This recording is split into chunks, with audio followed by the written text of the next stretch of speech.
again, watching and listening to Chairman Birdsong, and then seeing that Huey P. Newton's niece wants to sue him, basically, and all of that drama coming out, we're so fractured to where they gonna be able to do anything.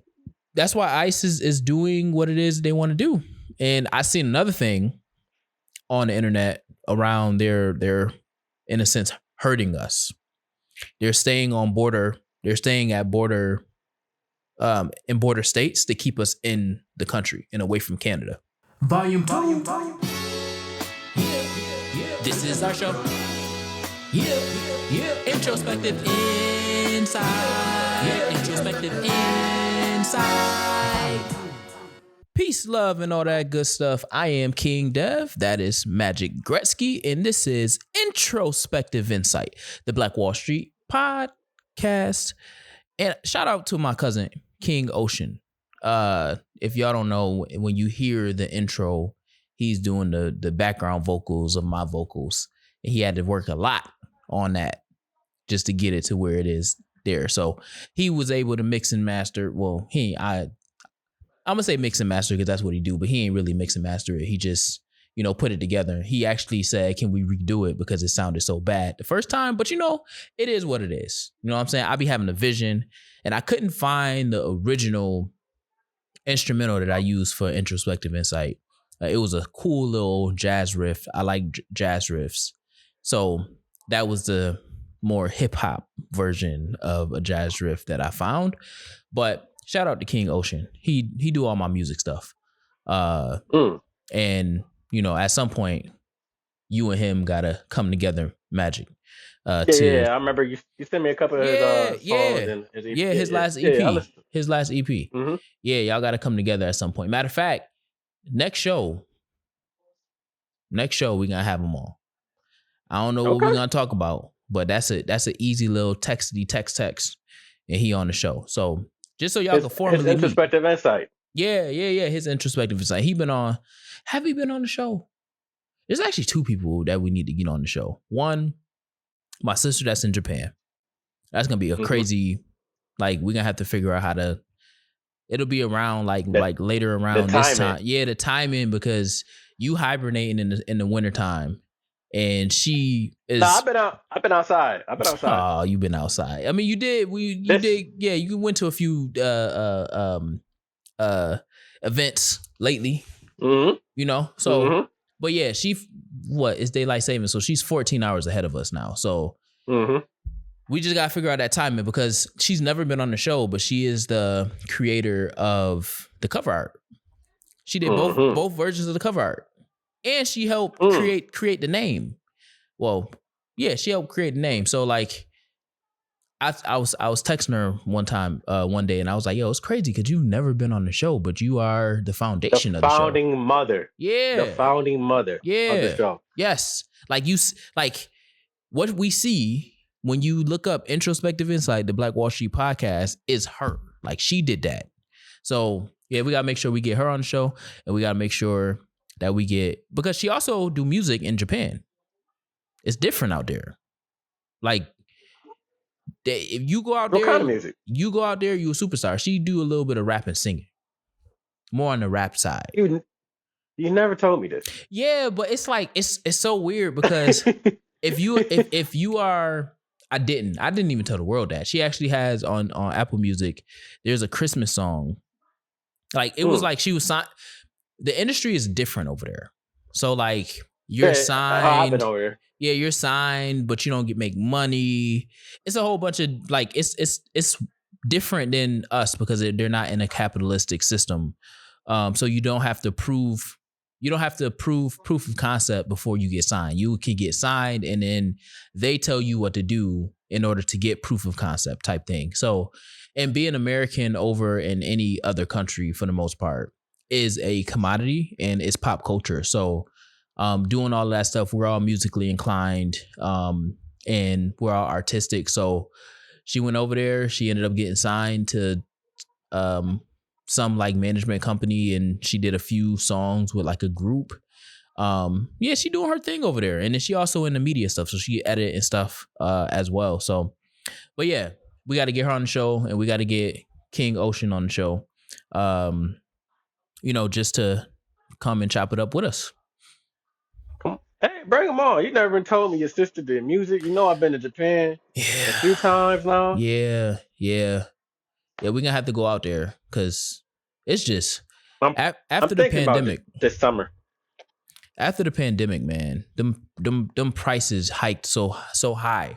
Mm-hmm. Me, my cousin, and his sister, Jazz, we spent like $600 round trip in 2019.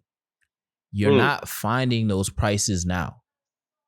$200 more. Depends on what season. Depends on the season. Yeah, and what airline and how long? Like right now I've seen it for like $800, $850. On what airline? What we talking? I think it was United. And is it a direct or is it like a crazy like? It's out of Rochester. It's not going to be direct. Your direct got to be Newark or Toronto. Yeah, but is it like a direct in terms of like you connect to the direct flight over? So like when I initially booked, I booked out of Rochester to New York, and then we flew directly over there. And then New York, yeah. I'm gonna have to look. It's not a 3 or 4. I'm gonna have to look at it. I'm supposed to leave in March. I'm not leaving in March because that's when the ticket prices go up, like the $1,200. But supposed to leave in March, not going in March. So I looked at January or February, and it was like $800. Okay, I'm gonna have to look again because last time I looked, the only time I can get a affordable flight is if it was like. Wait a minute. You got the nerve. What? You're not even in Rochester, so the tickets is even cheaper where you at. You right. But looking from here, hold on, I'm tripping because I ain't turned my audio on for my camera, so my camera not getting no audio right now. Hold on. Yeah, you tripping. I just thought about it because the first time I flew out was from Toronto. Straight direct. But I look from down here and flying from New York for like $1,200, maybe $1,300, going the opposite way, not going to Japan, like to China and then Japan, going the opposite way. You like stopped in the Middle East and then flew over Asia. I'm not doing that. Catch me with a direct flight. And I'm going, and I'll fly an American because the first time I flew Air China, it's a hit and miss on the food. You fly an American airline, you connect in like LA, or you'll probably connect in like a LA or somewhere over on the West Coast before you fly over to Japan, and then you get American food on there. But I don't know if what is it? Lufthansa, the German airline, they got some good food, but I don't think that they fly to Japan on that side.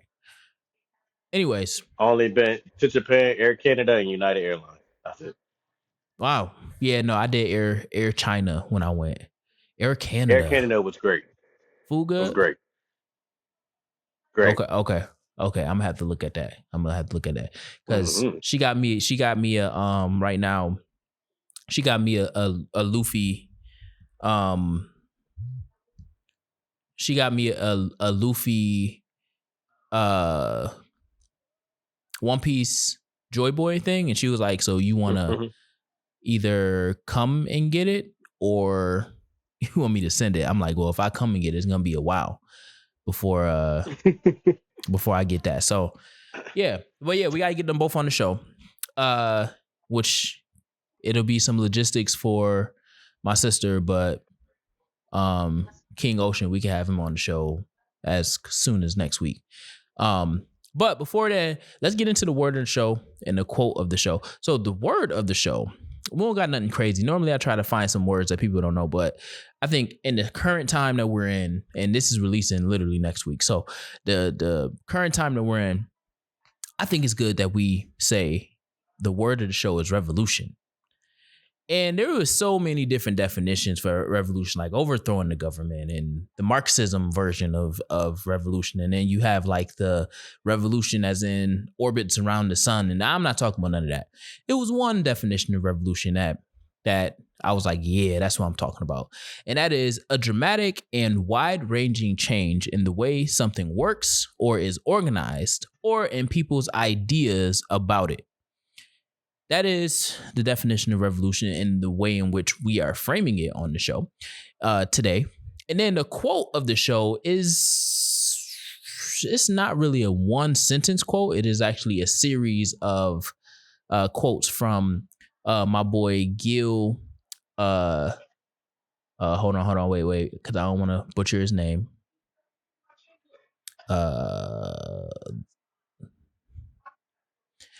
Gil Scott Heron, my boy that said the revolution will not be televised, who created the idea or the concept of the revolution will not be televised. But he said in his paper, the revolution will not go better with Coke.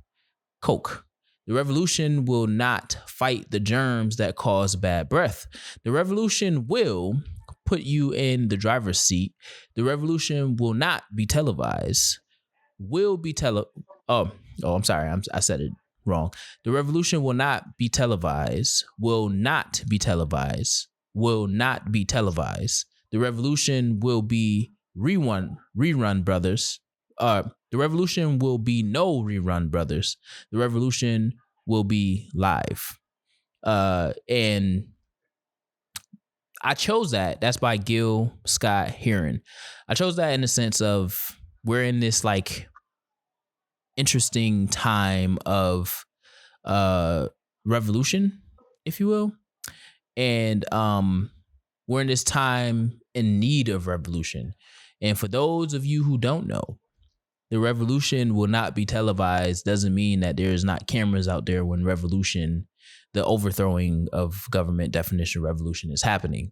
The revolution will not be televised is actually the crust of what the definition that I chose today is: a dramatic and wide-ranging change in something, and changing the way that something works or is organized or in people's ideas about it. So you don't see ideas. And when Gil says the revolution will not be televised, he's saying that the real revolution in your mind, it can't be televised because we can't see what you are thinking, what you are going through. So that's why I said the conversation we was having prior to hitting record was so it was so on brand, because the only way that you're going to get it is if you do the work in order to get it. So we have a lot of things happening in the world, in the US right now. And we have a lot of things happening internationally to where people need to embrace revolution and do the work that won't be televised. Because at the end of the day, there's nothing that you can do. There's nothing that you can say that's going to get you to where you think you want to go. The only thing that's going to get you to where you think you want to go is that revolution that's happening from within, because then that revolution then gives you the pathway to the action that will kick off that revolution. I am a revolutionary. Yeah. I am Send this to Kirk. a revolutionary. I mean, send this to Face. Word. Yeah, for real. And it's so interesting that you use that particular line, because that is also the foundation to a lot of what we're talking about today. But before we get into that, we're gonna jump into the internet taught me, because you had a good internet taught me this week. The week that we're recording last week, when you was talking about them bugs that's on our face. Oh, the Demodex. Oh man. And then I was editing it and you kept on saying Demodex. Like you kept on saying it like, yeah, they Demodex. Nah, yeah, the Demodex. Ah man, then you showed it. I'm itching now. What the internet taught you, man? The Magic. internet taught me that there's people living in the Grand Canyon. Never knew. Mind blown. There's people living in the Grand Canyon. In the Grand Canyon, yeah, which is the native people. Really? The native people, yeah, got like full houses in the Grand Canyon. Huh. Never knew. And one thing I did want to say, because I see him in the back of you. Rest in peace, Kobe Bryant. Yes. And happy birthday to my nephew Jake. Oh, word. Happy King's Day. And yeah, rest in peace to my boy Kobe. The Kobe Bryant. Mamba Kobe Bean mentality. Bryant. The bean, man. The bean. That's the real bean. This is his death anniversary. It is. We 6 are years. recording on his. Yeah. What were you doing when you got the news? I was laying in bed, watching. I was just watching a show or something. I seen it come through. I think I just woke up, seen it come through my phone. I thought it was fake. I thought it was not real. I thought it was just some TMZ bullshit. So I didn't believe it. And then as reports start coming out, and I see the helicopter and all that, I'm like, they must have got the wrong person or something. So I waited for him to say something on Twitter or something, and once like it was confirmed that it really was him, like my heart definitely dropped. Pat, like that was on my mind all for like that whole week. That was on my mind. So super unexpected. And then I started hearing like the stories of what was going on. Like something right here. Started thinking about something was going on. I flew planes. I was getting my private license. I stopped because of a certain reason. But I will be going back. I don't quit. Um, and I gained a lot of knowledge with that. And they were saying the helicopter flying through the fog and stuff. Mm-hmm. It's just something that I just went in the dead, man. Something I went in the dead. I believe that the tail of the helicopter may have hit one of the mountains, being in LA, them hills, Yep. and unfortunate things happen after that, that you can't really plan for. So it was dark. You can't see nothing. So Yeah. Yeah. rest in peace, Cold, man. Rest in Yeah. peace, GG, and everybody else that was on that flight. Yeah. It was. I don't remember what I was doing. I know I seen it through. Yeah, obviously, our phones is. I probably had the same phone. I don't even know Mhm. when this came out, but I know I could not watch Kobe highlights for like at least a good 365 days. That's how I felt about Nip when he passed. Same difference. I remember what I was doing. I remember what I was doing when Nip passed. I was walking out of a meeting. And I wasn't even looking at my phone. The guy that I was with, he was like, "Yo, you heard? Like, heard what? Like, we walking out of a meeting. What's up?" He was like, "Yo, Nipsey just died." Like, what you mean? Got on my phone immediately. Like, what? Nah, that was one of our ones, like Kobe. So, Yeah, I was at work, man. I was on sneaking on my phone, looking through an internet, and then seen it sneaking is come up. crazy. I'm like, oh, he got shot. I'm like, he'll be all right. He gonna be all right. He cool. They ain't say he died yet. They said he was going to the hospital. He good. So that's what I was thinking. Like he good. He ain't going. Then they say he died again. I'm thinking it was fake. I'm Mm-hmm. like, that's some bullshit. He ain't died. They gonna come out with somebody saying he's good. He's in stable condition. Blah blah blah. And then it came out he died. And then like I went to a little room, little lounge room, and I just sat there in the dark, and I just couldn't believe it. Mm-hmm. I couldn't believe it at all, man. I almost shed a tear. I was sad. And then think later that day or the next day I seen the video, and it just, oh man, crushed me. That shit crushed me. Yeah, because they knew. Crushed me. Yeah. If y'all haven't already listening, YouTube Magic. If y'all haven't read the Life and Times, the marathon continues with Life and Times of Nipsey Hussle. It's a great book. It's a great retelling of his life, leading all the way up to that point. And even the story you was telling off off camera about Cell. There's a moment. I think I talked about this on the show, but there's a moment in the book where Nipsey's best friend or producer everybody, like his circle was so small, but I think it was his best friend was pushing him through Blue Laces 2 in the studio, and how he wanted to stop. Literally same thing you were just telling me. He wanted to stop because it was too heavy. The lyrics, because obviously he's talking about Fats. It was too heavy, but he was like, nah, you can go deeper, and it's like you don't need to stop right now because you in the zone right now. But it's a really good book to really, one, talk about the pursuit of greatness, but also show what the marathon actually is and where it came from. Yeah, I definitely recommend The Marathon Continues, Life and Times of Nipsey Hussle. It's a great book. It's an easy read and it's a fun read. It's a fun read because if you truly supported Nipsey, those stories are almost like small stories of a larger movie. And I hope at some point, well, I don't know if that'll happen, but if they made like a biopic of Nipsey, No, for they got Nipsey. the documentary coming out this year. Yeah, the Black doc, but Panther. even like a drama, that'll be super dope because his story is so unique. And it's not like everybody else's story. He's just a product of his environment.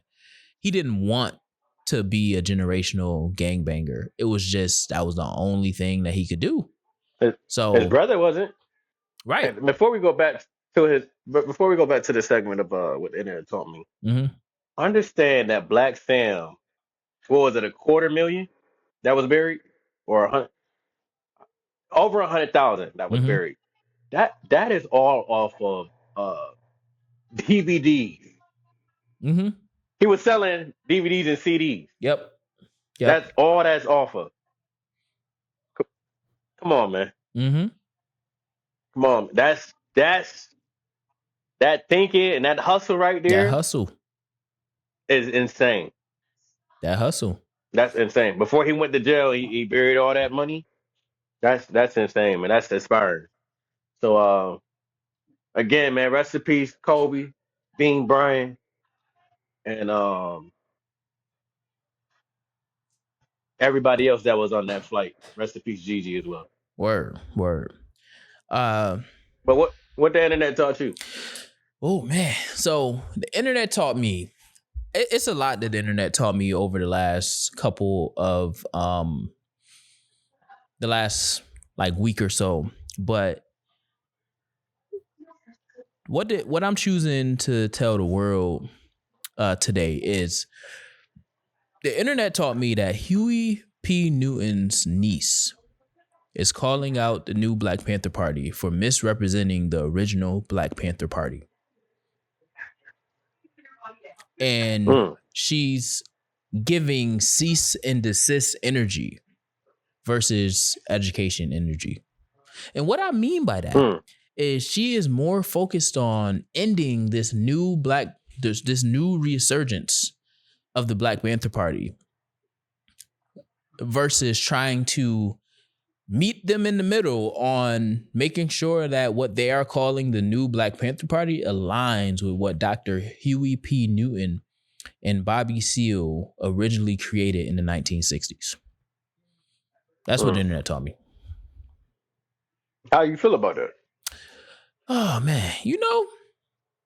I think we have this unhealthy allegiance with loserism. That's my rendition of what Cat Williams said at the beginning of last year on Club Shay Shay. But I think we have... That was last year? Yeah. January 2024. I mean, 2025. I thought it was 2024. Nah, he kicked off the year 2025 with that. Yeah, because Club Shay Shay started... That's when it really kicked off. Yeah, January 2025. But yeah, we No, have it was 2024. really. Yeah, I'm about to say I could have sworn that was 2 years ago. Dang, that That's was what I'm that saying. long Time is ago. flying. Yes, it's Dang, we 2024. talk about. I felt like that just happened last week. Anyways, we Yep, have 2024. in Black people. Now I'm speaking broadly, and I'm a cast a broad net upon all of us, right, including me, you, and everybody who is Black or identifies as Black. We have this unhealthy allegiance with capitalism, and we don't know how to exist without trying to capitalize on something that we see is trending. Whether we own it or don't own it, we have this unhealthy allegiance to the thing that is opposite of the thing that we're trying to do. Now, this goes into, and we're kind of going into the fruit of the show, because that my internet taught me is leading us to the next section, which is kind of entitled "We Don't Know How to Just Unite," and that's where that unhealthy connection to capitalism comes in, because in the BET article, and I'll put the link to the article in the description for those who want to read it. You can just search it as well. But in the BET article, they mention like they don't have rights to the trademark, so they can't use Black Panther Party. But it's like, what does a trademark have to do with anything? They're not selling any Black Panther merch. They're not trying to they're capitalizing off of the name Black Panthers, but who don't talk about the Black Panthers in this day and age that claim to be pro-Black, right?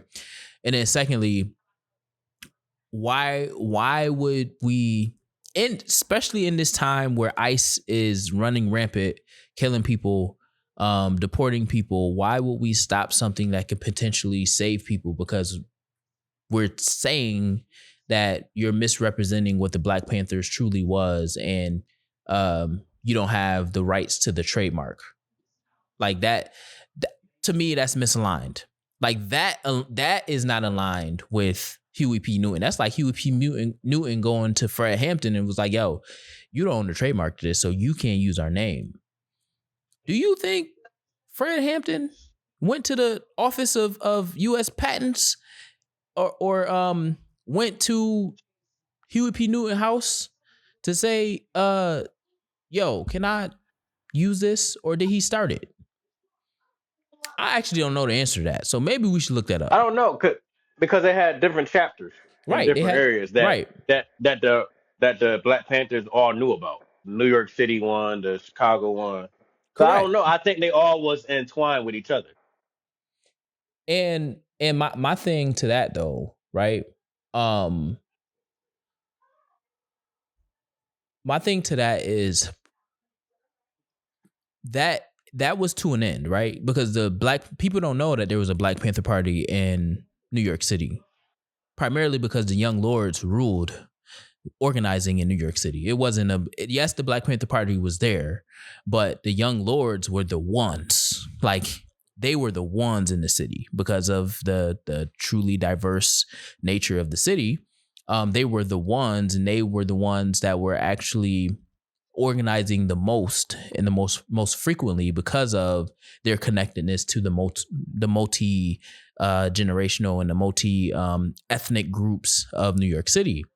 When you go to Chicago, it was just Fred Hampton and the Black Panthers. There was no really opposing groups that was engaging with them. Even the Black Panthers in LA, there was an opposing group.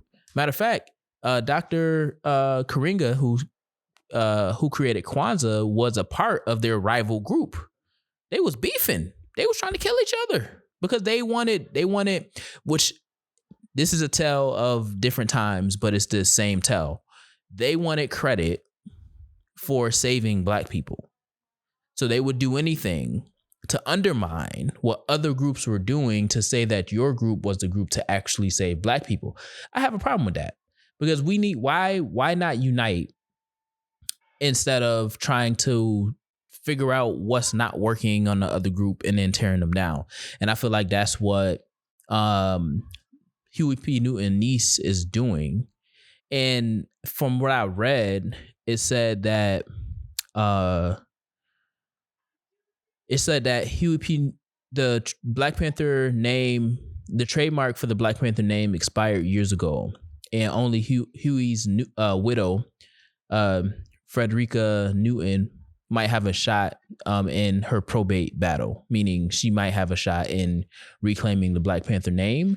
But Maisha is her name, or Maisha, however you pronounce it. Basically is dangling a DNA test for Dukes. I don't know who Dukes is though. Rico Dukes calls himself Huey's biological son.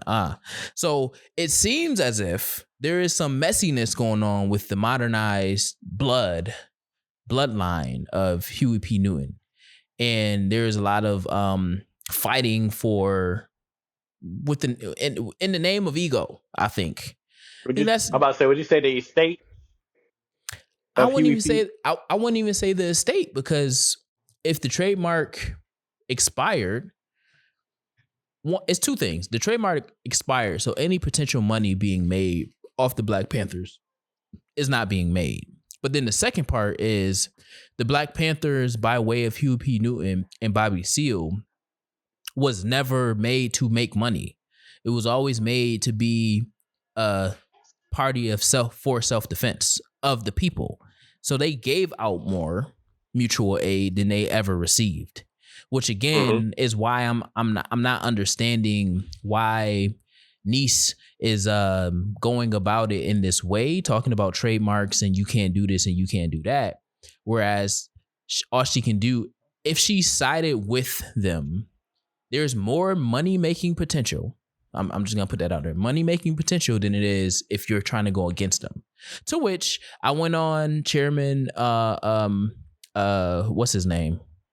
Chairman is his name John? No, his name is not John. Chairman Paul Birdsong's page, and now he's the chairman. He's Chairman Paul of the Black Lion Party. Black Lion Party. The Black Lion Party. Snoop might come after him. Snoop Lion. He might have to come after him. My thing is, man, is who else was? It don't matter. It don't. Long as it's for a good cause, who gives a fuck about how much money you make? If you're looking to help out the people, just like they did back in the day, nobody cares about the money at this point. It's about getting these people help, or our people help. Because if we don't help ourselves, then we ain't gonna get no help at all.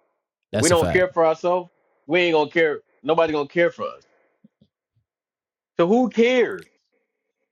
If we ain't gonna educate ourselves, they gonna feed us nothing but lies.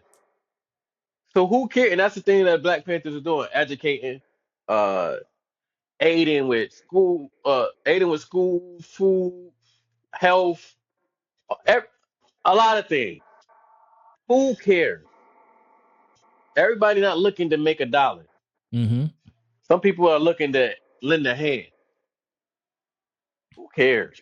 Trademark this, trademark that. Go. If you gonna go trademark it so they can't use it, and they call that. I don't think that was Huey P. Newton's goal. I think his goal was to get as many people as possible to join and help the people that's in need, which is our people. Right. And And I go ahead. no, I was gonna say he ain't looking for no damn dollar. That shit gonna come. Nah. If we together, we'll make more money together than we is fighting each other, like you just said. Mm-hmm. Mm-hmm. So I'm not worried about making a dollar. And people I'm actually worried about them trademarking the name and then correct. using it against us. Facts. And people, I guess people don't really understand the trajectory of what those mutual aid program, community-based programs did in community, meaning Like the reason why your kid, Maisha or Myasia, gets free lunch in school is because of Huey P. Newton's free breakfast program. The reason why they use acupuncture is because of the Black Panthers. The reason why most like nonprofit organizations now, for the most part, vets so much programming is because of the Black Panthers. Like the Black Panthers did a lot of work vetting programs. It wasn't just the self defense piece where you're walking around with long guns, long rifles, whatever, what have you. They're actually in the classroom learning, making sure that people understand their rights and they understand the law. And there's a wide range of people in these spaces, making sure that when you go out there, you understand your rights. You're marching as soldiers and you're reciting as soldiers. So if a soldier ever got kidnapped, they're trained. That's why you go through basic training. You're trained to endure the as much pain for the most part as a as a human can take.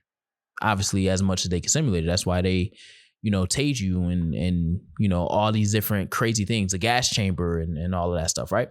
So it's super interesting. And it's also interesting that Birdsong changed it to, on his official Instagram page, he changed it to the Black Lion Party, because part of what I want people to also understand is like when you fracture at the foundation of community like that, when you fracture at the door of unity, and we walk through that door and you have a Black Panther Party and you have a Black Lion Party, that's not as strong as if you resurrect the Black Panther Party for self-defense. There is already a motto for the Black Panther Party of self-defense. There is not a motto for the Black Lion Party, whatever that is. It sounds fake, right? People, the U.S. government understands what the Black Panther Party for self-defense was in the 60s. That's why COINTELPRO existed, right? To dismantle what they were doing in community. The one thing that I would challenge for Chairman Paul Birdsong is this is not just about walking around with bigger guns and all of that stuff. Nah. If you gonna be out there and you gonna put your people, your Panthers or your Lions, whatever you want to call them, at risk, make sure that you are spending twice as much time in the classroom making sure that they understand the laws of carrying. Because we just seen a man in Minnesota, Minneapolis, Minnesota, get The nurse at the VA get gunned down because he was carrying a firearm concealed lawfully, and he was disarmed. He was disarmed. The disarming agent shot the gun accidentally, and they put 5 rounds in him, point blank. You cannot be in this current climate of the world toting hammers, toting long rifles, toting semi-automatic shotguns, but you don't know your rights and you don't know how to use them. Mm-hmm. The Black Panther Party, and if you don't know, go ahead and watch Magic. He quoted it earlier. Go ahead and watch what's the movie with Daniel Judith and the Black Messiah. Judith and the Black Messiah. Because you see that they were trained for all of that. There was never a time where they was just out there willy-nilly. The Black Panther Party was trained for every potential encounter with the police. So much so that you had night shifts with your rifle or your shotgun at the door at Chairman's Fred house. What you got, Magic? American history showed us that we're stronger together than we are separate. Mm-hmm. Let me ask you this. Mm-hmm. Do you think segregation helped us or destroyed us? Ooh, I was just talking about this last week. when they ended segregation. It hurt us in so many ways than none. And I'll keep it short. Primarily because there was no conversation prior to the ending of segregation about what exactly are we integrating. It was just in segregation. So when they just ended segregation, guess what they created? Jim Crow laws. Because now we're going to over police you and we're going to lock you up. So there was never a agreed upon treaty. I'm going to use treaty. It was never agreed upon treaty signed by the U.S. government and black communities across this country, or the black community as a whole, because we don't really have as a whole representing body. The NAACP should have been that, but that's another conversation for another day. But we didn't sign a treaty to say upon segregation ending, this is what integration will look like moving forward. That's why you had Brown versus Board of Education, and you had Plessy versus Ferguson, and you had all these different cases, because once they ended segregation, We had no power. we had It's no power. Do what we say. Do what we say. This is what's going to Integrate with happen. us. Oh, yeah. Y'all coming to us. We not coming to y'all. This is basically and all that shit. Y'all doing shit together and all that shit too. Y'all come over here. Y'all listen to us and y'all do what the fuck we say. And if you don't get aligned with what we say, we'll take your punk ass to jail. That's basically what fucking happened. Yep. And that's go ahead. ahead. I'm gonna fit it. No, go ahead. I'm glad we're having this conversation because this brought to me what I was thinking about. I was watching the movie Life. Life is a great movie, but it's also a fucked up ass movie.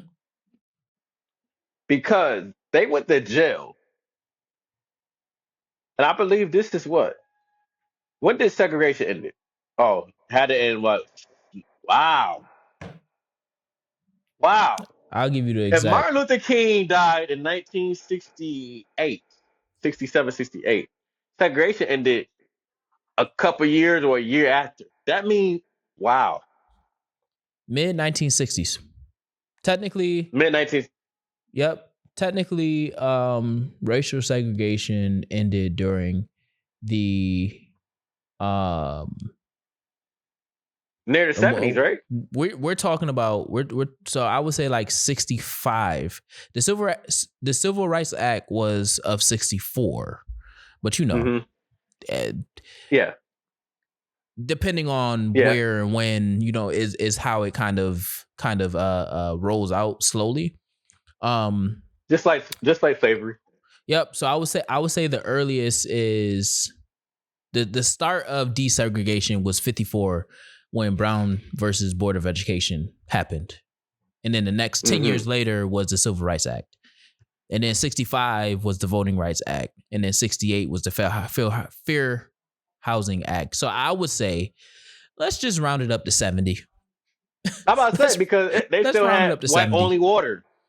Yep, they still had white only water and all that. Yeah, I'm about to say like 60, like right after Martin Luther King passed.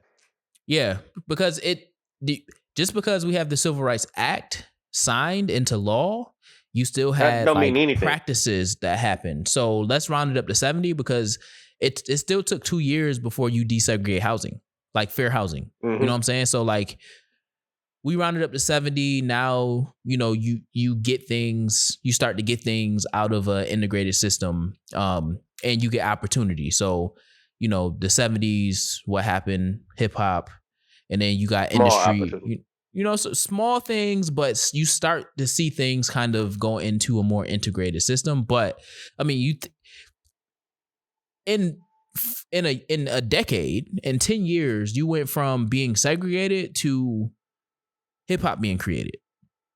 10 years apart, bro. 10 years.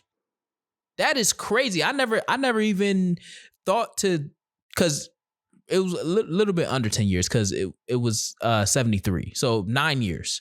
9 years. That's crazy. That's crazy.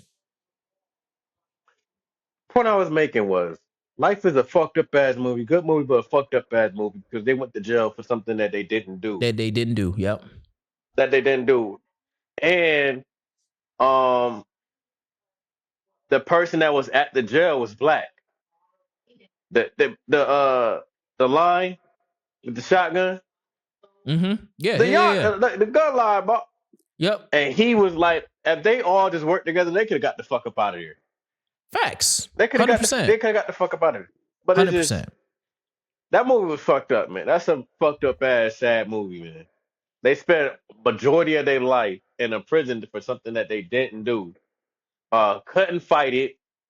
Um, try to find ways to get out. Um, just couldn't figure it out until it was damn near it's the 90s, 80s, late 80s, Mm-hmm. 90s. The Yankees, that shit is fucked up, man. Word. And I think the moral of the story of that portion is y'all, we gotta find more ways to come together, Unite. Unite in order to continue to fight against tyranny. Like that's And you the reality of it. and unite means not to come together and then backdoor the person. Because that's what a lot of things is going on too. People are coming together and then they backdooring the person because they Mm-hmm. want a personal gain or come on, bro. Word. Stay the course. Stay together. We all look out for each other, we be better. Because once you backdoor somebody, you burning the bridge. And there's no water to throw under it. So Word. And I mean, to add insult to injury, the more we segregate, the the more more we we working into their segregate, plan. the more we work into their plan, and segregation, right? The breaking of the strong foundation is the reason why projects like COINTELPRO worked. Because again, Judas and the Black Messiah. They would never have known where Chairman Fred was if it wasn't for old boy. Mm-mm. Same Nope. tactics in terms of what they use today. You know, I'm gonna Mm-hmm. use your freedom in order to manipulate you and all that stuff. Of course, same tactics. However, if we weren't again having this unhealthy allegiance to capitalism, individualism, then he would have went to jail, or he would have died before he would have gave up chairman, and Chairman Fred would still be alive to this day. God Possibly willing. because it's God willing. yeah. So many people was turning on them or going into the police because just being afraid of what they'll do. Shit is fucked up. But Yeah. hey, Yeah. man, Yeah. Well, it makes me wonder, and it makes me question how do we as a community get past this need to be so loyal to capitalism, right? Broadly. I know obviously there is an obvious question or an obvious answer to that question, but it's like, to what end? Because even in some of the videos I've seen of Chairman Birdsong, I still feel like it is a hyperfixation on immigration and all of that stuff, and it's not a hyperfixation on the educating of Black people and community. So I'm mm-hmm. feeling the individual. I'm feeling a disconnect to what he's doing, because even in him paying homage to the original Black Panther Party, he was like, "Oh yeah, we carrying bigger guns, and you know, you get bigger guns, and da da da." And he's talking about the gun, so it feels more like a pro-Black gun group who's practicing, you know, like the January Sixers. I'm not calling them the January Sixers, but The thing is that they might know about the Black Panthers, but that's all they probably uh was taught or was related to more. Like, oh, they had guns and blah blah blah. So they might Mm-hmm. have Mm-hmm. that's something they might have correlated to, and not they didn't go deeper into the education in the food program and what the real meaning of the Black Panthers really was and why they was there and why they was formed. So that could be it too. I think that as we continue to um engage with the current reality that we're in, right? We're on the brink of World War III with the dementia demon in the White House, and we're kind of in this on the brink of this civil war between government and citizens. Uh, and I'm using war loosely, but we have to be really, really, really careful in how we as Black people carry both Second Amendment carry, but also carry on in this country. Meaning that, like we was talking about a little bit when we had Face on the show around, sanctuary Hmm. cities, sanctuary cities,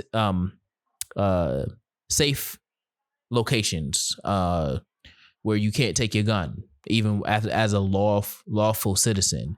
And as we can see, even though they were 100% lying, but the FBI director said you can't take your gun to a protest. We know that that's a lie because Kyle Rittenhouse took his AR-15 to a protest in 2020 and killed 3 people, and And they he seen got it. off in self-defense, 100%. And they said they said that they shouldn't have attacked him. They didn't say that he shouldn't have had a gun, and he's still walking around free, right? We Hmm. have to be really, really, really cautious and careful about how we go about resurrecting things like the Black Panther Party and this NFAC, any gun group, because if we don't do it correctly, we lose. We get They will killed. get your ass. Yeah. Yeah.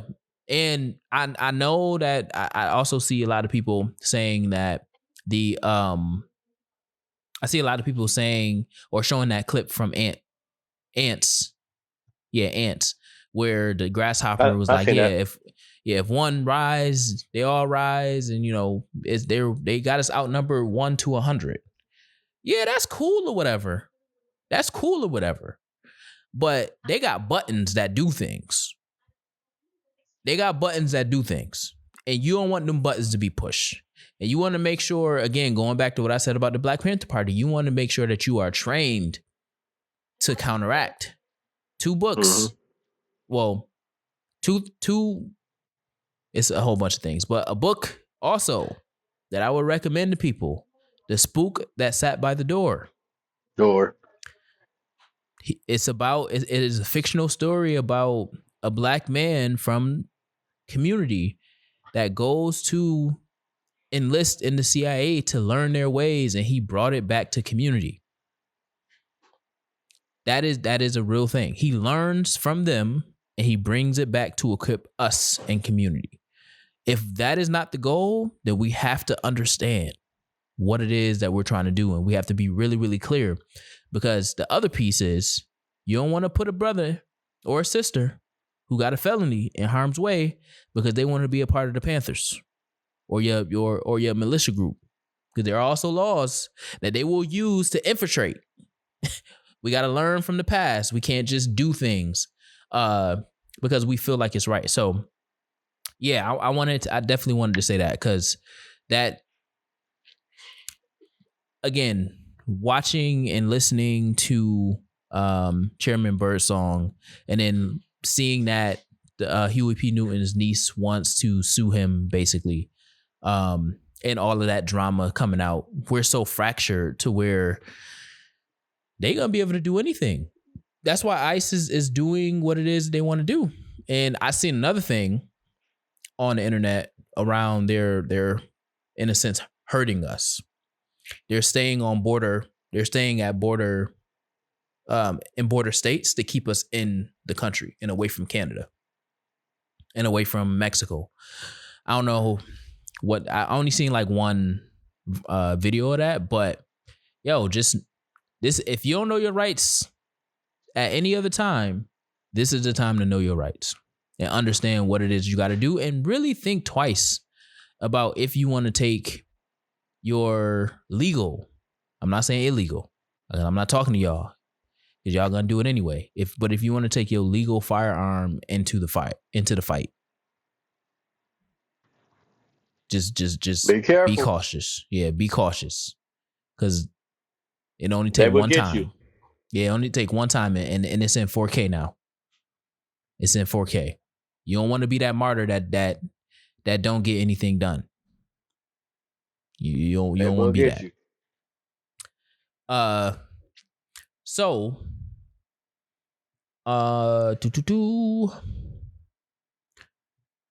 what's your song of the week, man? What's your song of the week? Wow. Wow. You know what? I didn't have one, but I'm gonna go with a song that I was on TikTok before I got on, and completely forgot all about this song. I'm Mm-hmm. going to go with. Don't laugh. I'm laughing, but I tell you not to laugh. I'm gonna go with Little Twist and Bow Wow, Future and Bow Wow, Little Secret. You're Mm. my little secret. And that's Mm. how we should keep it. You should never let them know Mm. about us. You should never let them know, no. Yo, I forgot all about that song. There's one more song I'm gonna add that I forgot all about. All Because of You by Marcus Houston. Completely forgot all about that song until I heard it on TikTok. Hmm. Now I can't sing that one because I don't remember it verbatim, but when I hear it, I know that song. That song came out around the song with a Circle by Marcus Houston. I think it's the same album. Out in a circle, out in a circle. If you want something, let it go. Mm. And if you Mm. Mm. come Mm. back, then that's how you know. Okay. Okay. But Huh. that's my song of the week. Lil Twist, Future Bow Wow, Little Secret. What's your song of the week? You know, I was thinking I don't I don't think I have a song of the week. Uh Mm. Similar to you, I don't think I have a song of the week cuz I've been, well, one, it's Monday. So we recording this on our normal day that we normally record. But the second part is last week I ain't really listened to a lot of, me and Magic been talking about this, y'all. I ain't really listened or was on a lot of social media. One, because I like to do my, at least once a month, like really disconnect. Like obviously I'm posting, but a lot of the times I schedule it to post. And it was a few days that I didn't post at all. So I gotta get better at pre-posting. So even if I do kind of not post, or declutter my digital world, it doesn't disrupt like the flow of consistency. But yeah, I don't have a song of the show, but I think that I will go, if I had to choose one off the top of my head, it will be T.I. I'm gonna go OG T.I. You Don't Know Me. That's on my gym playlist. But I want to say something. Speaking of Ti, that new song he just dropped sound like OG Ti. I That's what, haven't heard the full thing. I haven't bro, heard the full thing yet. But the clips I've been hearing, I'm like, God damn, that shit sound good. Every time I hear it, bro, oh shit, bro. damn, that shit sound good. That's exactly why I said OGTI, You Don't Know Me, because he cut the locks off. It's not dreads, y'all. It's locks. He cut the locks off, and then he got into the booth, and then I seen him walking with the hat to the side, and I seen the picture with the hat to the side in the studio. Oh, we in for a crazy album. We haven't got a hat tip album, and I don't know how long. And I think that he's done with this like phase of him being on stage. He should have never been on that stage. But everybody got to go through their life, changes. I had to beg to differ. That I seen like a half of it, and it was actually pretty good. I'm not even gonna lie to you. Maybe the one that you seen. I seen him live when he was on tour with. Oh, you seen him live? I seen him live. It wasn't good. It wasn't good. I seen his special that he just dropped a couple weeks ago. It's actually pretty good. I've never seen him before. That was my first time watching him. So I'm like, he's doing pretty good. Well, when I say he don't need to do it, I just feel like we have our things, our callings, we have our ministries, and I think that we should stay within the realm of our ministries. But I also acknowledge the creator, in him wanting to take on that journey, because if he never took on that journey, we don't get OGTI. So I think everything happens for a reason. And I just hope that we get some fire TI tip TIP album. I don't know what or when or how, but I just hope that we get it, because the snippet that I heard, that we all heard in the world, fire. Made me want to bring out my rubber bands, but I don't carry cash. Yeah, so. I keep seeing everybody talking about that. But this is my question. Mm-hmm. Since his birthday is in 2 days. Mm-hmm. What do you expect from J. Cole to fall off? Oh, and have you listened to the song he dropped, the video he dropped, and all that? I did listen. I didn't listen in totality. I've been trying to stay away from it. Not. Oh, you want to listen to it? You want to listen to it in full? But I haven't been in the. I've been trying to get a lot of projects done. So I haven't really necessarily been in the mindset to digest in the way that I want to. But what I will say is I heard enough of it to appreciate what he's doing. And I think that, so I'll answer the question, but I'm gonna answer the second question about the track. And remember that it's a double disc album. Just to keep that in mind. Double disc, which is crazy because we was just talking about the double disc and all of that stuff, right? That's crazy. So I like the telling his story in reverse, because it of course, and I mean he let Nas down after the first album, you know what I'm saying? So he released that first album, said I let Nas down, releasing that trash. Anyways, it wasn't trash, but it wasn't Born Sinners. Born Sinners probably was his first album if he would have chose it. But you got to break into the industry anyways. I appreciate the backwards telling of his story. I mean, obviously he did it in a masterful way, and I think that after backing out of the beef and all of the flack that he's gonna take, he can still telling his story backwards, at least for that track. Telling his story backwards, he can still talk his talk without necessarily having to confront him backing out of the beef by him saying, yeah, like I'll smoke you, da da da da. So again, it's a very clever way to continue to do what you do without acknowledging what you did, or having to acknowledge what you did. Well, we don't know yet. We don't know yet. Well, yeah. We'll get there. I don't agree with Fat Joe, and his commentary around like I don't want to listen to this that. I don't agree with that. Like, Joe, stop it. You can never have a fall off. I'm just saying. You can never have them. You can even have the off season.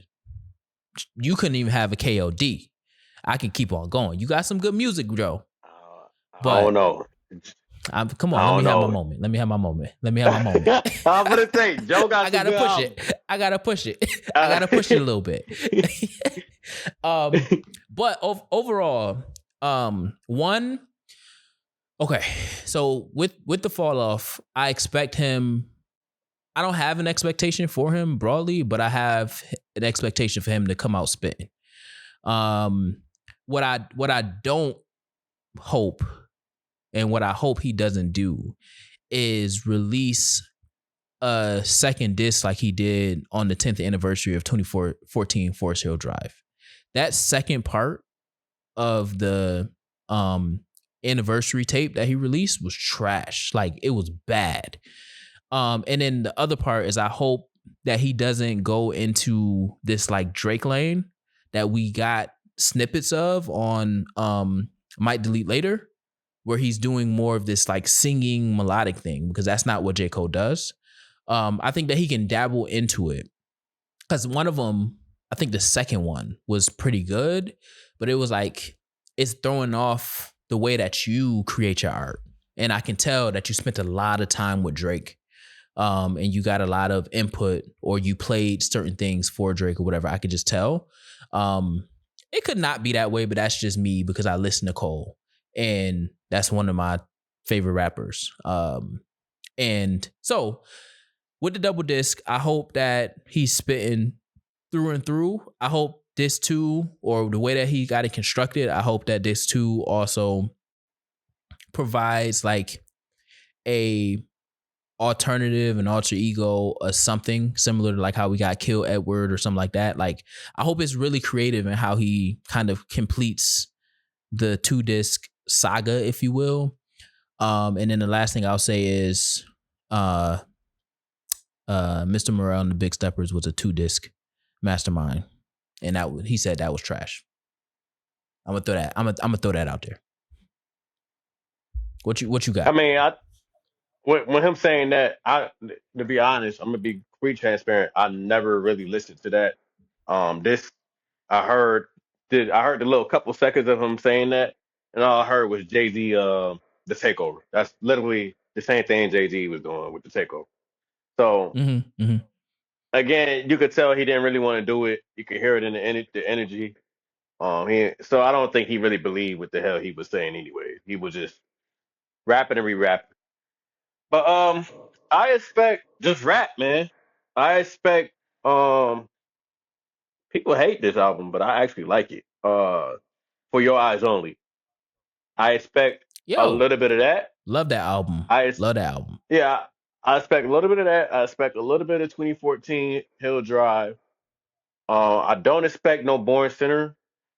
Just because sometimes you Nah. can't tap in, you can't tap back into that moment. I expect the Yeah. Nah. KOD, which is probably my least favorite album from him, and I expect a lot of the off season type of J Cole, and all that mixed into one with a more newer version of J Cole as well, like more bar, like his rap and his bars is stronger than they were before. A more a grown Yeah. adult, mature J Cole. Because Cole up there in age. Cole's like 30, what, 36, 37? Between 36 and Yeah. 38, I'll say. Yeah. Yeah. They all about to be 40. Yeah, They they all in all that could. So 38 range. I expect a more mature J Cole. Um, I can't wait to hear it. I liked it. I liked the song. I actually listened to it fully. They was playing it on the radio. I'm like, okay, Mm-hmm. I like this. I like this a lot. I didn't know he was married. I know he had a baby he had a long time girlfriend, but I didn't know he was married.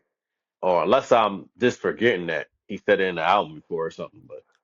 But did he say that in the album before? I don't recall. But when I heard the No, rewind shit, when he said he take the ring off and say, "Do I?" or because that's backwards. I do. yeah, I'm like, yeah. oh shit, this nigga was married. This nigga married. And then I thought he had two kids. He only mentioned one. He only mentioned his daughter. Yeah, I don't remember him talking about if he was actually married. married. I know Yeah, he had a but and the girlfriend, like a long rewind and time that girlfriend. I'm calling.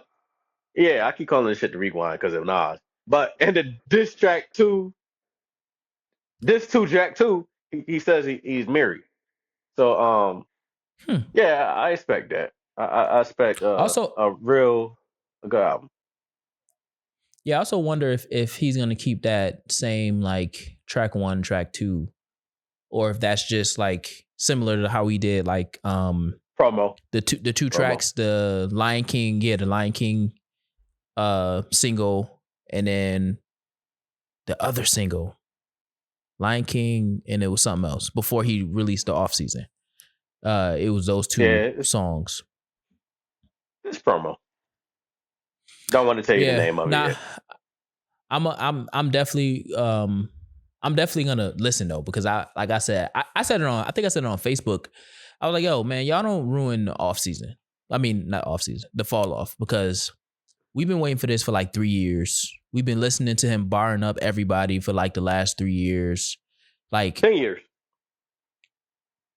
10 years, 3 years. We've been waiting for too long, and it's happening next week. Do No, do you? Yeah, this next week, next Friday. Do you think he's next retiring Friday. after this? Yeah. Because he said he's retiring after Nah, the fall off. uh Even though Jadakiss said there's a mixtape where him rapping on old Locks beats and shit like that that's supposed to be coming out as well. But do you think I he's don't going to retire after? I think that I think he would step. I think it'll be like a Black Album type thing, if anything. I mean, I think that he he's can. way more older though. Yeah, he can do something. He can do something. I can see him. I think I he's would gonna. say retirement from the studio album track, but I think that Mhm. he would do something like how Andre did for 2 decades, like get on random features to do that. But I also see him doing what Andre did, to where it's like, yeah, I'm not inspired. So if I'm not inspired, I'm not going to do any music type thing. So I can see that happening as well with him. Mm. Okay. Next question is what about Iceman? Because I'm hearing that's supposed to be out next month as well. Trash. I don't want to Mm. hear none of that. Oh, I forgot I who don't want the to hear none of fuck that. I'm talking to.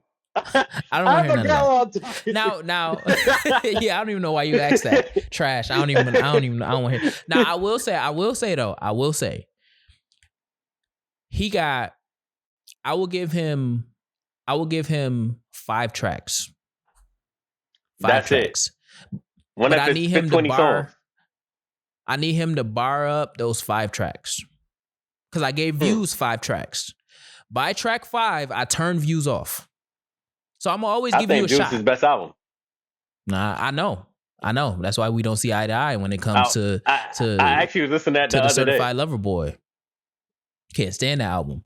I don't like that I'm hearing so many different sounds. Now, I'm pretty sure I like some songs off of Views, but as a body of work, I don't like it. I can pick I like songs Views. off of it, but I don't like it as a body of work. Mm-mm. Okay. And then we got go ahead. Now I was gonna say, but I will give, if he's rapping, because the beef is the beef, right? We know how that came out. I'm surprised you didn't The mention lawsuit's that a he's lawsuit. I'm surprised you ain't mentioned the appeal that he did last week. Yeah, I about to say the lawsuit's a lawsuit. We know how that's gonna go. At the end of the day, if he provides bars and if he provides entertainment, I will listen to it. Because I do like some Drake albums. It's not like I'm a Drake hater. It's just I don't like when people don't acknowledge the reality of what's happening. The reality is he lost. I'm not, and that's a very objective reality. It might be some subjectivity in there, but broadly, we know that he lost. Everybody know that he lost. And that's okay. We can't win everything. But we also, but I also want to hear Drake that's barred up. I don't want to hear singing Drake. I never liked singing Drake. So it's unless it's Take Care. Take then, Care was good Drake. But that was a different, we talked about this before. That was a different version of Drake. So I want to ask you another thing. Have you seen Kanye about his have you seen Kanye in his apology? Yeah, I'm about to say. I just seen today that he apologized. Who he apologized to? I, Black people and Jewish. yeah, I told you some going. He's working on himself, man. But And but and but Kim ain't K this like the came out second time and he said apologized though? no. Did he The apologize first before? time, I know he apologized to Jewish people or something before. I know it. yeah, he did, but I don't think he was like in the real still. I don't think he was still in the right mindset yet. Like how he is Yeah, he now. Like did. him and Kim Kim K came out and said they doing good co-parenting right now and everything. I'm telling you, Kanye looking good. Now, Bully is supposed to come out, I believe, this Friday. What you expect from that? And one You more. said, What do you expect? I'm surprised you didn't bring this up either. You didn't bring up Ryan Coogler in his 16 nominations. "Oh, And that's up. That's next on the docket." You oh, knew I was and about to bring that up. and what you expect with the Grammys? Because Grammys is next month as well. Next month as well. Okay. We got a lot. Um, I'm, I have no expectation for Bully. I have no Okay. expectation for Bully. I cannot have. It wouldn't be fair to Kanye if I had an expectation for Bully Mm-hmm. after everything that he's done. So I want to go in there as if it's a blank slate. You know, did you watch Mm-hmm. the Wu-Tang Saga? Mm-hmm. Did you watch so you know how when RZA went into when he was creating, I forget which album it was, but he Yo, went into like the white box in his yo, I'm thinking like we should like yeah, get and he started musicians and like facts. yeah. I started talking like facts. Yeah, nah, I'm going into listening to Bully with that blank slate, and I'm gonna go track by track, and I'm gonna let it paint the picture. I'm hoping that we get something close to healthy Kanye back. I'm not gonna say old Kanye because we need a new Kanye. We don't need to go back because we never gonna get College Dropout and all that back because Donda was here. You know what I'm saying? And then that in between, there is Rest in peace. spurts of greatness, but we gotta we need a new healed Kanye that's gonna give us some great music. We always got great production Kanye, but I want great lyricism Kanye. You know what I'm saying? So no Hey, expectation on that. I like Preacher Man. I think it's a good song from Kanye. Mm-hmm. So I'm ready to see what else he got. But go ahead, go ahead. Yeah. I'm ready to see what else. And I hope that in the process though, too, that Northwest is in the studio with him as he's creating this.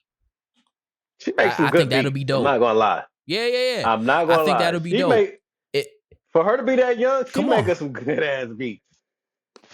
And she had to be proximate to Kanye. Kanye, like I said, I just said it. Kanye never lacked on the production side, no matter what he was going through. That means that Northwest was there. You know what I'm saying? She was there. That's why Blue Ivy is great on as a performer because she was there the whole time with Beyonce. Okay.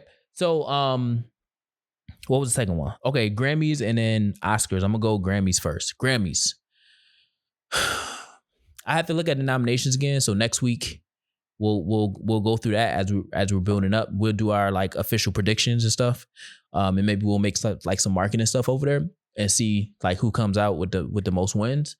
Oh yeah, and then my cousin, he be being weird with all that stuff. Anyways, I think, and I know that I'm a Kendrick. That's my boy. Because But it's a I lot think it's a lot to unbury. So I'm gonna just say album of the year. Who you think win the yeah, album of the year? that's exactly what I was going to. Because everything else I don't have at the top of my head. But Yeah. I think Mm-hmm. album of the year. I think that if it's any year, this is the year that Kendrick gets dethroned and it goes to Clips. And I will not be disappointed at that because then because isn't He got for rap 7 nominations. performance He got 7 nominations. I is believe it he'll get 4. yeah, and isn't the song that he did with Clips nominated for a Grammy too? Yeah. Yeah, I think they get that together, but I think album of the year goes to Clips, which will break Kendrick's record for every time he releases an album, he gets album of the year or a streak. So Because the that's Clips, my I think that bold the prediction. Clips got no. So the Clips got 4 nominations. Kendrick got 7 nominations. I think Kendrick would get 4 out the 7, and the Clips should get. I believe they get 1 or 2 out the 4. Yeah, I don't think Kendrick sweeps. I don't think Kendrick sweeps, and technically Even if he GNX did, was even if he that's did, the two Clips would years get ago. the Clips would get a Grammy because of the Facts. change in whip. Facts. Yeah, Oh, yeah. 100%. And that's where I think it comes in. He's still going to get a Grammy because I think Changing Whips will get, I think it's rap performance. It's nominated for rap performance. Mhm. Something like that. So, yeah, but I'm predicting that Clips gets album of the year and breaks Kendrick's streak. And then you already said it, but Ryan Coogler, Sinners, Grammy nominated 16 or most Grammy Grammy nominations of all nominated. time. You still saying Grammy? 6. Oh, I say Grammy. Oscar, my bad. Yo, Sinners. Yo, that's you was like Grammy nominated. Yeah, Grammy nominated. Sinners is nominated for the most Oscars of all time at 16 nominations. Now this one is a little different. I think that best score is in the bag. Best ensemble or whatever the casting one, I think that will be in the bag. Best director, I'm gonna give Ryan Coogler that best director. That goes in the bag because all of the commentary is this is a director's film. This is not a Michael B. Jordan film. So I'm gonna say those three: the one about the cast, the one about the score, and then best director, all is connected to Coogler, Ryan. And then everything else, toss up. I think Delroy should get best male supporting actor. I think he deserves that. I think he was the glue to that cast. He was And that hilarious, the glue to that cast. I don't think Wumi is gonna win best supporting. She should, but I don't think that she will. I think they may give that to Tiana Taylor. I don't agree that Tiana Taylor should get that at all. Her role in One Battle After Another wasn't really good, and then like she just like disappeared from the movie, and apparently she died. But like 2 hours into the movie, you notice that you learn that she died, like she was killed, but it's like nothing ever happened. The second part is I watched The Rip on Netflix, and I felt like I was watching the same character. I felt like I was watching the same character. So like Tiana Taylor as the police officer, detective in The Rip, and Tiana Taylor as the revolutionary in One Battle After Another was the same person. When I feel like you are the same person, you can't get best supporting. You know what I'm saying? Like it just doesn't. There's a little bit more work to the art form that needs to be done. But she only get nominated for one of them. So. Oh yeah, I yeah. mean, No. I know. I'm just saying in general, like the you can't I'm just saying in general, you can't, for me, in order to I'm conflating, and people gonna get at me in the comments or whatever, because I'm conflating like best actor with best supporting actor, but it's still best. So I think that for the same reasons that people are saying Michael B. Jordan is not the best actor because the cast around him made him better, is the same reason why Tiana Taylor shouldn't. I don't believe Tiana Taylor should get the best supporting actor because you're going against a Wumi. Wumi is a part of the cast of Sinners that people are saying made the movie better. You know what I'm saying? So like, and you put Wumi's performance up against Tiana Taylor's performance in one battle after another, Wumi's is higher.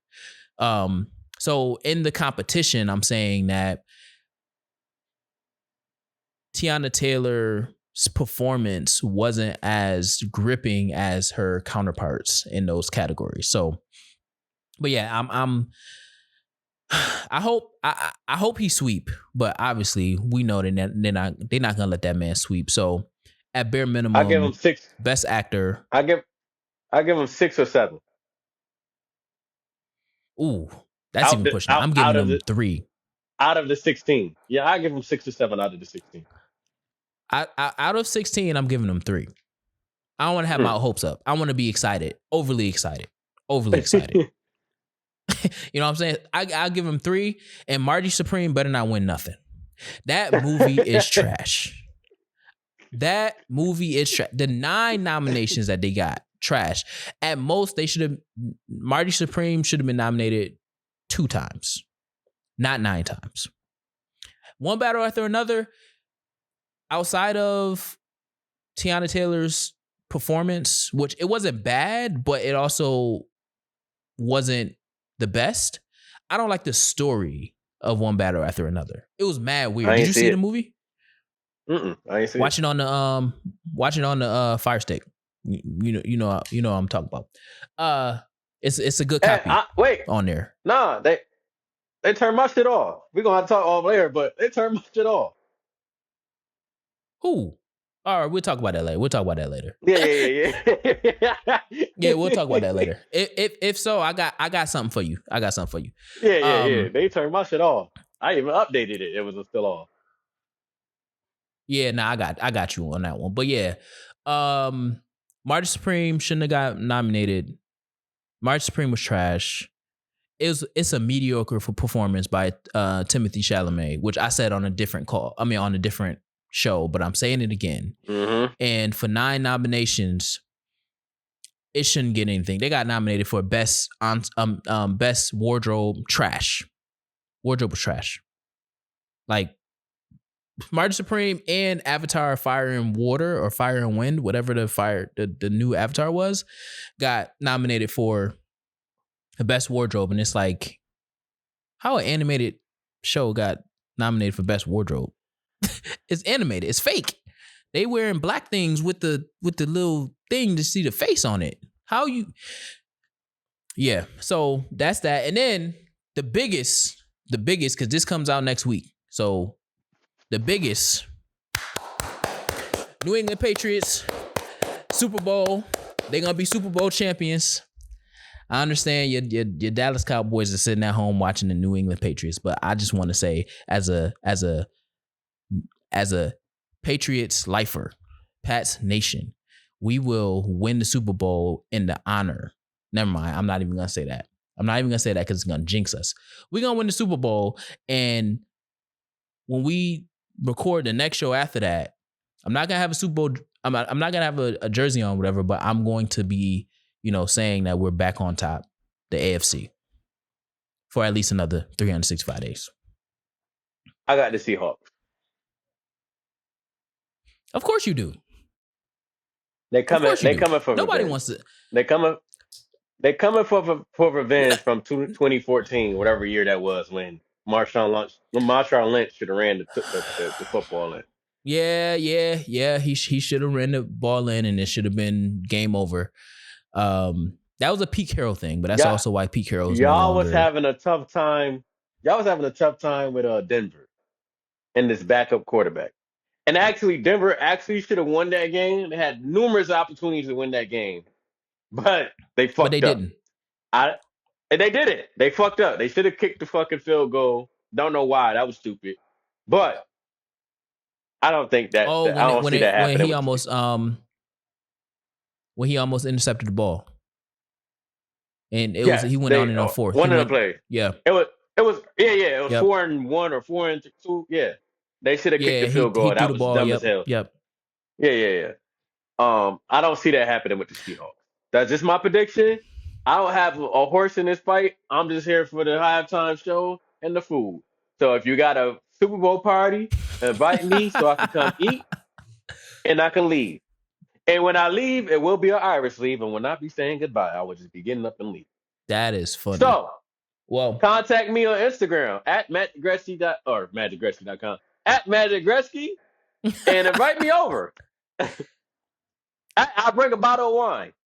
I don't drink, but I don't show up empty-handed. yeah. I don't share those same sentiments. I will. We're going to win the Super Bowl. It's gonna be a great game. We won the game because we outcoached them. And we also won the game primarily because the snow started to fall down and our They play in jerseys the were snow too, white. No, yeah, but our jerseys were white. Yeah, So y'all shit was blended they in. started blending in. Yeah, that's why we started running the ball. And we didn't he did not throw the ball after the half. He probably threw the ball a few times, but it was all running the ball to eat the clock. So eat the clock, and also you couldn't see the ball at all. That's why all them punts that they did at the end of the game, trash. It was 20-yard punts. Couldn't see the ball. But yeah, we're gonna win our 7th Super Bowl. The New England Patriots. And we're gonna be the kings of the AFC yet again. Hopefully we will see. And I had to watch that bum Tony Romo calling the game. Can't stand him. I didn't like Tony Romo either. I can't stand that man. And this last thing I'll say before we wrap. I feel like they treat Josh Allen the same way that they treated Tony Romo. He ain't win nothing, but he's just great quarterback, and he's gonna be great, and he's doing all this stuff, and he has great regular season records. Numbers, but can't win a Super Bowl game or can't get it done in the Super Bowl. I used to hate when they used to do that with Tony Romo. Now, Josh Allen is the golden boy of the NFL because they do Now not he do the is same thing. absolutely. They don't do the same thing. They don't treat him the same way they do Lamar Jackson. Lamar Jackson do not get that same treatment. No. And they literally did the same thing. I mean, Josh Allen went a little further, going to the division championship, but they literally do the same thing. And Lamar gets crucified for shit that he has no control of, or it's not even his fault. Andrews dropped the ball. Flower, the kicker this year. None of that shit be his fault. And he still get crucified for it. Josh Allen do the dumbest shit. He fucking fumbles the ball, he throw the ball back, all types of dumb shit. Interceptions. And then Buffalo been crying about that pass on the interception. It was. It wasn't a catch at all. His hand that hand came from underneath the ball. He lost control of the ball. By the time he got down, it didn't have full control of the ball. It was an interception, and I'm glad that Buffalo lost. But they definitely don't treat Lamar Jackson anything or anywhere near how they treat Josh Allen. Nah, and now it's a race to the best coach. Because if we've learned anything from this season, it's coaching solidifies great quarterbacks. And if you don't believe me, look at the opposing. Actually, both quarterbacks that's in the league. I mean, that's in the Super Bowl this year. Sam Darnold. I didn't even know that man's last name was Darnold. I thought it was Donald. That's how disrespectful he was to this man. Look, this is the crazy part. Stephon Diggs used to play for Buffalo. Buffalo is gone. Yes. Stephon Diggs in the Super Bowl. Cooper Kupp used to play for the Rams. Now play for the Seahawks. And now is in the He played for the Super Bowl. Seahawks, yeah. Is in the Super Bowl. So who's the problem? Darnold used to be in the Jets. He wasn't I remember them 3 years, treacherous years in the Jets. Soon as he left, he was down in Carolina 2 years. Then he left. I forget where he was right before he went to the Seahawks. Didn't he play with the Vikings? Vikings. It was the Vikings and then Seahawks. Come on. Like, coaching makes or breaks the quarterbacks in this league. The system that and obviously the quarterbacks coach and all of the other coaching that goes around there. But right now it's a race to the coaching. I hope and I pray to the guys that the Buffalo Bills hires Phillip Rivers as their next head coach. I don't ever care about it. I wish we hire a new. I need that. I wish we hired a new head coach. Since I'm back, I'm wishing that we sign or hire a new head coach, because I don't even know who this coach is. I mean, that was his first year with the Cowboys, but this is my first year with him, so I don't know what to expect. Yeah. I'm coming in new. I'm coming. They're coming off suspension with me, so I got to figure things out real quick. Other than that, hey, I got the Seahawks. And we'll see. I'm on the basketball right now. Well, yeah, y'all just lost, didn't you? That does not matter. That doesn't matter. You right. We not winning, so you right. Basketball, I don't got much to go about. I'm down in Miami. Yeah, we just beat y'all, I believe. Like a couple days ago. It's possible, but I asked you for all them details. I just asked you if y'all lost. 117 to 114 to be exact. But hey, that was we're struggling. We need to get rid of Pat Riley. Halliburton is going to be on LeBron James' podcast tomorrow. I can't wait to see how this is going to go. He's a guest host tomorrow. I wonder how that'll go. Yeah, because Steve Nash not going to be there. Because LeBron likes to talk. Mm-hmm. Yep. Yeah. LeBron likes to talk like basketball. Like in music, it's like music theory. Like he like to talk X's and O's and flare screens, and he like to talk about all that nonsense. So if you're not within the community, then you won't understand what they talking about. I think this is going to boost Halliburton's confidence and knowledge for when he get back next year. Because it'd be little things like that that help him out. I think LeBron, once he's not scared to retire, I think he's fighting retirement right now. I think he doesn't really know what it is that he's gonna do after retirement, right? So I think he's fighting it a little bit. Basketball has been. I haven't seen him play golf though. He's been talking about it all season since last year. He's been talking about it like heavy. I think that's where he's gonna go. Golf or like movies or some shit like that. Yeah, I think he's padding his. I can see him in movies, obviously, because he did Looney Tunes or Space Jam.